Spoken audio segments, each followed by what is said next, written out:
মোথাবাড়িতে অশান্তির ঘটনায় ফের একবার এনআইএ হেফাজতে মোফাক্কারুল ইসলাম এবং তার সহযোগী আকরামুল বাগানিকে ফের একবার হেফাজতে নিয়েছে এনআইএ। আরো বিস্তারিত জানাবেন প্রতিনিধি আবির দত্ত আমাদের সঙ্গে টেলিফোন লাইনে রয়েছেন। আবির, কি খবর রয়েছে?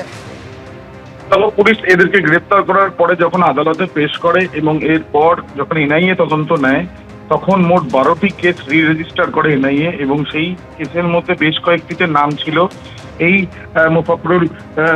মোফাক্করুলের এবং মোফাক্করুল ইসলামকে একটি মামলাতে আদালত জামিন দিলেও বাকি মামলায় কিন্তু চলছিল শুনানি।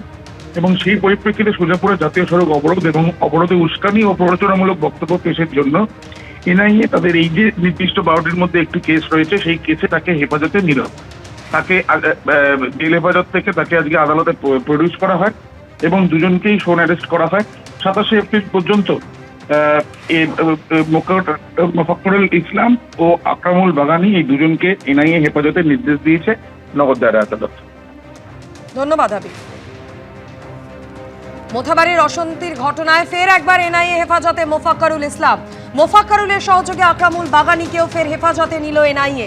সুজাপুরে জাতীয় সড়ক অবরোধ এবং অবরোধে উস্কানি, প্ররোচনামূলক বক্তব্য পেশের অভিযোগে এই দুজনের বিরুদ্ধে 27শে এপ্রিল পর্যন্ত এনআইএ হেফাজতের নির্দেশ দিয়েছে আদালত।